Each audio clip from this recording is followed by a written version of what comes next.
We take about 20,000 breaths a day, assuming that the air circulating in our bodies is safe. However, much of the air we breathe is not so safe due to the air pollutants. In 2019, the World Health Organization attributed 1.8 million deaths to this type of pollution. And by 2022, at least 86% of the people living in urban areas were reported to be exposed to these particles. While that can be produced by wildfires, just to give an example, they are often caused by human activity. Air pollution is a problem that today poses a real health risk to many communities around the world. But what caused this pollution and how is it affecting our health?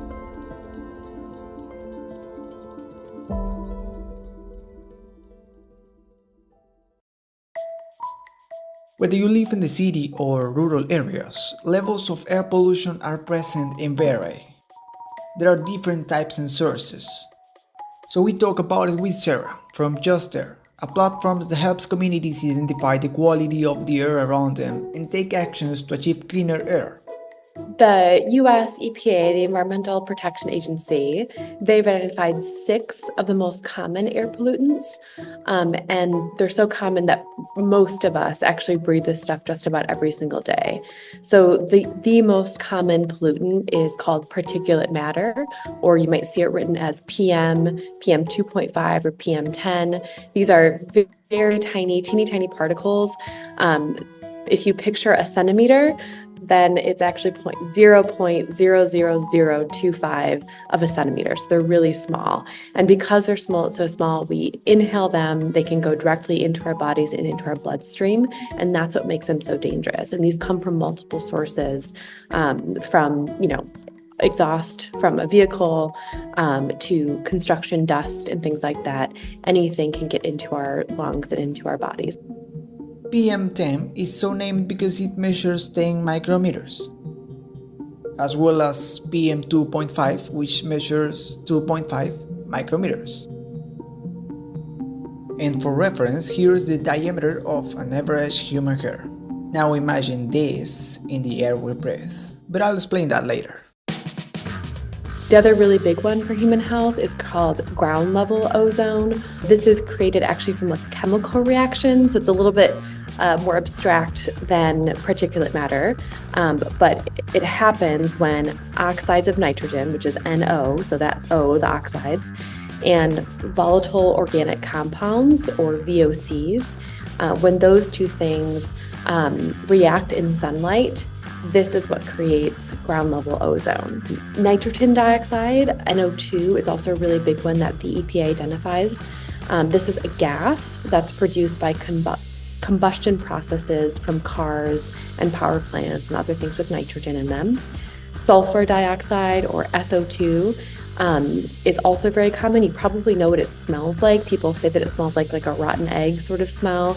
And this is emitted from combustion of fuels as well, but from coal and oil or things that have sulfur in them. Carbon monoxide, or CO, is also very common, but doesn't have a smell. It's completely colorless and odorless, so it's hard to identify. And this is a gas that's produced by combustion of carbon-containing fuels. And then finally, lead is one that the EPA identified as number 6, which is a heavy metal. So this is a toxic heavy metal that can actually get into anything. It's in our air, our water, our soil. So there's a lot of remediation efforts that the EPA and other sources have funded. And you may wonder, why is it a big deal if we live surrounded by cars and oil and gas companies? Here's the thing. Deep inside our lungs lies a layer of cells called the alveolar epithelium, and this is made up of several types of cells, each with a specific function. Some allow gases to flow in and out of the blood, and others helps to remove inhaled microbes and particles. So what this polluted air does is act together to damage these important cells, contributing to the onset of diseases such as asthma and lung cancer. Yeah, unfortunately, air pollution has a huge impact on our health, and we're learning more and more every day as researchers take a deeper dive into this. But there are a lot of things you can do to increase your own personal safety and awareness. but also what we can do as cultures and communities as a whole and governments to really make significant changes in air pollution. And let me be clear, we've already done a ton of work. There's a lot of work that has been, there are tons of wins that have happened in the United States and across the world to reduce air pollution. At Just Air, what we do, we have a public-facing dashboard, so anyone can go online at justair.app and see what's going on with air pollution if we've got air monitors in your location. This is hyper-local data. It's really easy to understand, really accessible. And why that's so important is because we want people to create individual action and behavioral changes that they can take every day. Change that we really prioritize and talk about is, how to take this data on our platform and others into action. So this is long-term structural and policy changes.